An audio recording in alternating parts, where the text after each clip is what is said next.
sumugod.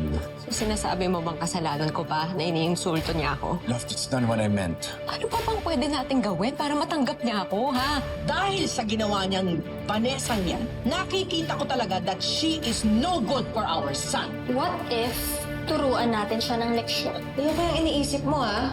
Ate, relax. Ano ka ba? Nagjo-joke lang naman ako. Kahit may mga disagreements sila in the past, hindi naman sila ganito mag-aaway. Alam mo, lalong gumulo lang dumating si Angel. Mikay, Luigi, lumayo kayo dyan. Lola, ano ba na naman ang problema? Alam ko kung anong klaseng babae ka. Yung mama mo yung lagi nagsisimula ng gulo. Sana naman, huwag nang pahiayin yung kapatid ko. Kailangan niyo pong seryosohin yung nangyari sa inyo. Hindi po simpleng hilo lang yon. Posibleng konektado po ito sa puso niyo. Ate, kakapalan ko na yung mukha ko.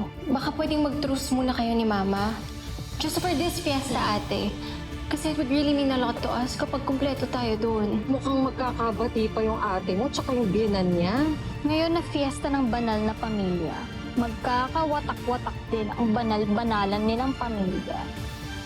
Ma,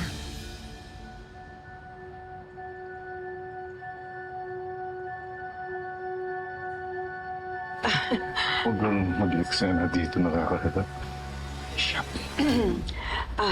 Vanessa, I'm so glad that you could make it. Of course, Ma. We wouldn't miss it. Alam ko po kung gaano ka-special tong piyesta sa family natin. Especially kay Marco. Nalakaw na to eh. Kids, mag-bless mo na kay Bishop.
Cute naman ang mga anak mo.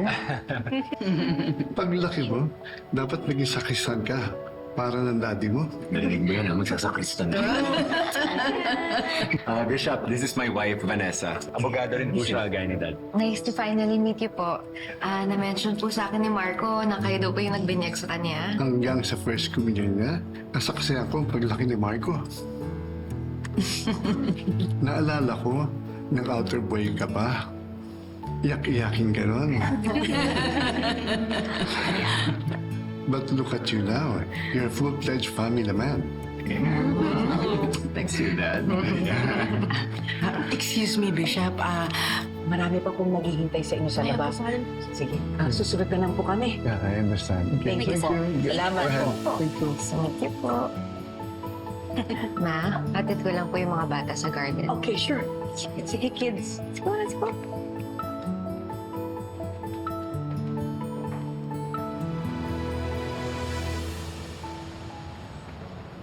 Bishop, pwede ho bang i-bless niyo po ito? Para hindi po ako mapahamak sa bago kong trabaho.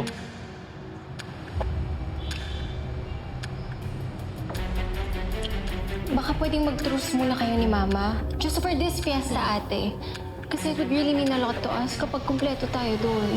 mukhang magkakabati pa yung ate mo tsaka yung biyenan niya.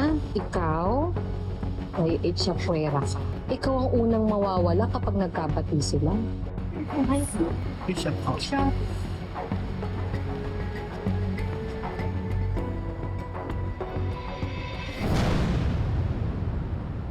Oo nga pala. Nakusap ko si Spencer. Meron daw siyang cardiology sa Singapore. Magaling daw. Alam mo, napaka-chismosa mo talaga. Ano? Ma, worried lang kami ni Kuya sa'yo. Yun lang yun. Siyempre, we don't want anything bad to happen to you. Walang mangyayari sa kanya. masamang damo eh. Uy! Alam mo, walang mangyayaring masama talaga sa akin. At hindi ka nakakatuwa. I'm just trying to make you smile. Pero seriously, pasama ko kay Marco. Magpa-check ka ng heart mo. Anak, I am much better now. I am fine. Lalo nang nandito ka. Yeah. Love you. Love you. Ma, don't thank me. Thank Vanessa. Kasi alam mo na, kahit medyo may tampuhan kayo, pumunta pa rin siya. Tsaka isa pa kahit di niya sabihin sa akin, alam kong gusto niya magkaayos kayo. Oh, love. Love. Sila. Ma, yun naman pala eh. Makipagbati ka na kay Ate Vanessa.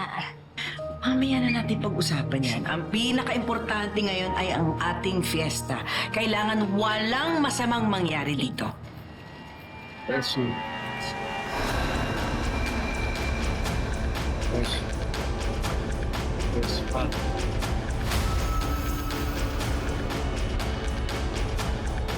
Yes.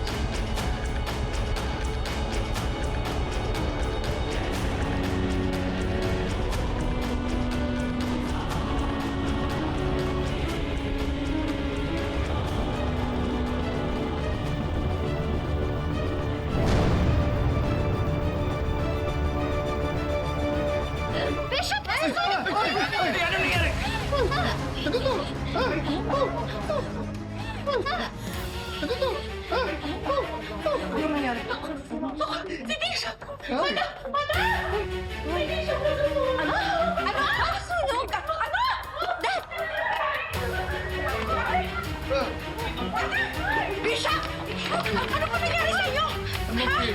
No problem. Okay lang naman. Open up si Bishop. Tubig, please. Bishop, pasensya na po. I'm so sorry. Umuna kayo. Okay lang kayo, Bishop? No need. I'm okay. Sure na kayo. Yeah, sure. I'm sure. Okay, sure, Bishop. So sorry po. It's okay. Actually, sunod lang naman yung damit ko eh. Pero agad na pulan. And thank you to my good Samaritan. Sino po yun? There's siya. Oh, Diyan.